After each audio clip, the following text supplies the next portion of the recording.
पति क्या चाहता है। जया मेरी जान उठ जा, ले चाय ले ले। जया जो कि वैभव की बीवी थी, उसे जल्दी उठने की आदत नहीं थी। वैसे कोई बड़ी बात भी नहीं थी। पानी गरम दे दो, और हाँ चाय अच्छी बनाई है ना। अरे हाँ हाँ बिल्कुल स्पेशल है, वो मसूरी में जैसे पी थी ना, बिल्कुल। तभी बड़ी बिटिया उठ जाती है और 10 साल की रिम्मी पापा के गले लग जाती है। पापा हमें भी जाना है मसूरी। हाँ हाँ बिटिया, अगले महीने ना वहाँ बर्फ पड़ेगी, तब हम सब चलेंगे, ठीक है ना। तभी छोटी बेटी पापा की रट लगाकर खड़ी हो जाती है। पापा स्कूल के लिए रेडी करिए ना। पापा को ऑफिस जाना है ना, मम्मी करेगी छोटी को तैयार। चलो सब रेडी हो जाओ, मैं किचन देखती हूँ। बड़े ही प्यार से चल रहा था वैभव का परिवार। वो ना कहीं बाहर जाता ना आता, ऑफिस से घर, घर से ऑफिस। बीवी को घुमाना, शॉपिंग और हर वो काम करता जिससे उसका परिवार बंधा रहे। फिर आ जाती है दिवाली। दिवाली की ना बहुत सारी शॉपिंग करनी है। वो क्या है ना, इस साल मेरे पास बजट अच्छा है। Very good my wife, that's why I feel proud for you.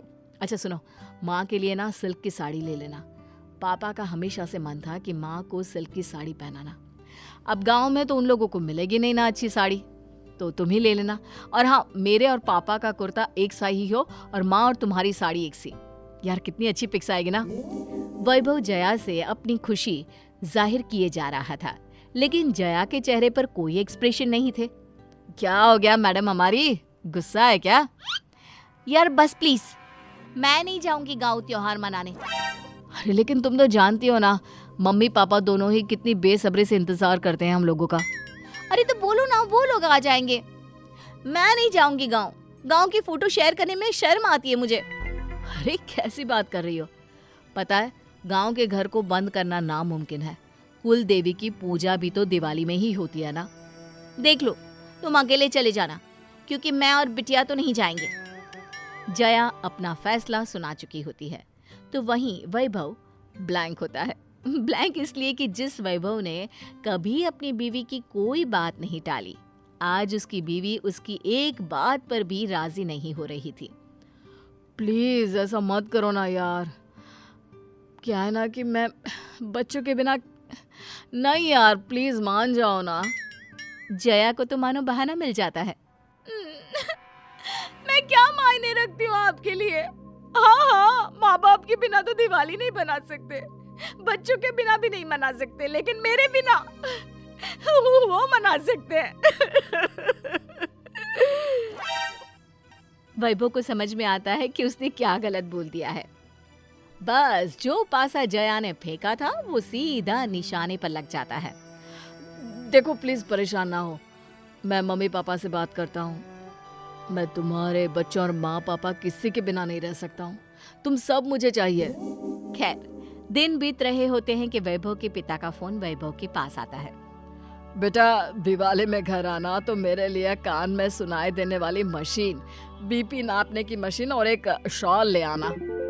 जी पिताजी, लेकिन मैं ये कहना चाह रहा था कि इस बार दिवाली में आना मुश्किल है। वो क्या है ना, छुट्टी नहीं मिल रही है, काम ज्यादा है ना ऑफिस में। ओहो बेटा, तेरी माँ सुनेगी तो परेशान हो जाएगी। तेरे बिना वो कैसे मनाएगी त्योहार? साल में एक बार ही तो बच्चों और तुझसे मिलना होता है। लेकिन चल कोई बात नहीं, समझा दूंगा तेरी माँ को। अब हाँ पापा, मजबूरी नहीं होती तो मैं भी ना नहीं कहता। वैभव फोन रख देता है, लेकिन पिता से झूठ बोलने के कारण उसकी आंख लाल हो जाती है। सामने खड़ा उसका दोस्त पूछता है, क्या बात है वैभव, किस बात से परेशान है? सब ठीक तो है ना? वैभव अपने पुराने दोस्त को सारी बात बता देता है। क्या कर सकते हैं इन औरतों का पता नहीं, उनकी सारी बात हम मानते हैं, फिर भी वो तो पति के बारे में सोचती तक नहीं है। वैभव को भी लगता है कि उसका दोस्त सही बोल रहा है। दिवाली का त्योहार आ जाता है और त्योहार वाले दिन भी वो माँ को फोन करता है तो उसकी आवाज भारी होती है। बेटा, मैं कैसे त्योहार मनाऊं तेरे बिना? अब कितनी ही जिंदगी रह गई है। पूरे साल में तेरे ऑफिस वाले एक छुट्टी नहीं देते। कि मैं अपने पोतियों को और तुझे देख पाऊं। माँ को रोता देख वैभव परेशान हो जाता है और सोच लेता है कि बची छुट्टी वो गांव में ही मनाएगा।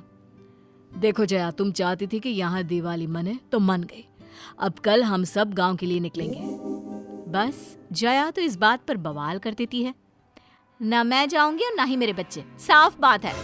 ऐसा मत बोलो यार, मेरे माँ बाप पूरा साल मेरा इंतजार करते हैं। वो लोग आ सकते तो मैं बुला लेता। प्लीज, मेरी 4 दिन की छुट्टी है, क्या करूंगा? माँ को मिलने का बहुत मन है मेरा जया। लेकिन जया तो मानती ही नहीं। अगले रोज भी वो पति से इसी बात को लेकर झगड़ा करती है। अब तो बस वैभव के मन में ये बात बैठ जाती है कि जिस परिवार के लिए उसने सब कुछ लुटा दिया, उस परिवार को उसकी कदर ही नहीं है। जया, मैं माँ पापा को यहाँ शहर ला रहा हूँ, साथ रखूंगा। अब वो लोग बुजुर्ग हो गए हैं, कई बीमारी का घर हो गया है उन लोगों का शरीर। तो कैसी बात कर रहे हो? कहाँ रहेंगे वो लोग? अरे मैं अपने हिसाब से रहती हूँ, कैसे मैनेज करूंगी उन लोगों के साथ? बिल्कुल नहीं, वो लोग यहाँ नहीं आएंगे।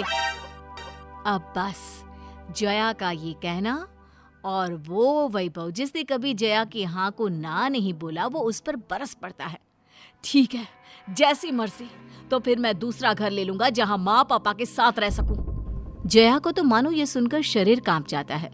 जिस पति ने उसकी खुशी को सबसे ऊपर रखा, वो उससे अलग रहने की सोच भी कैसे सकता था। जाओ, लेकिन सुन लो, बच्चों को भूल जाना, उनका चेहरा भी नहीं देखने दूंगी मैं। वो तो वक्त बताएगा। वैभव कुछ ही दिनों में दूसरे घर में शिफ्ट हो जाता है। जाते वक्त, कितना बुरा इंसान है ये, अपने बच्चों का, बीवी का, किसी का ख्याल नहीं, सेल्फिश। वैभव के माँ बाप के लाख समझाने के बाद भी वैभव जया से अलग रहने लगता है। जिस परिवार को देखकर वो सुबह होती, उसी परिवार से दूर रहना वैभव को सही लग रहा था। बेटा, पोतियों को देखने का मन है, पता नहीं कब ऊपर वाला बुला ले। तू बहू के पास चला जा, कम से कम हम लोग आराम से तो मरेंगे, मन में कोई भार नहीं होगा। माँ, मन में कोई भार मत रख। माना मेरी बीवी, मेरे बच्चे मेरी जरूरत है। मैंने आज तक सब किया जिससे वो लोग खुश रहें। लेकिन माँ, मैं भी तो इंसान हूँ, मेरी भी खुशी किसी के मायने रखनी चाहिए, जैसे तुम लोग मेरा ख्याल रखते हो। माँ को समझ में आ जाता है कि परिवार सिर्फ एक तरफा त्याग का मतलब नहीं है। अब वो बेटे के लिए खुश रहती है।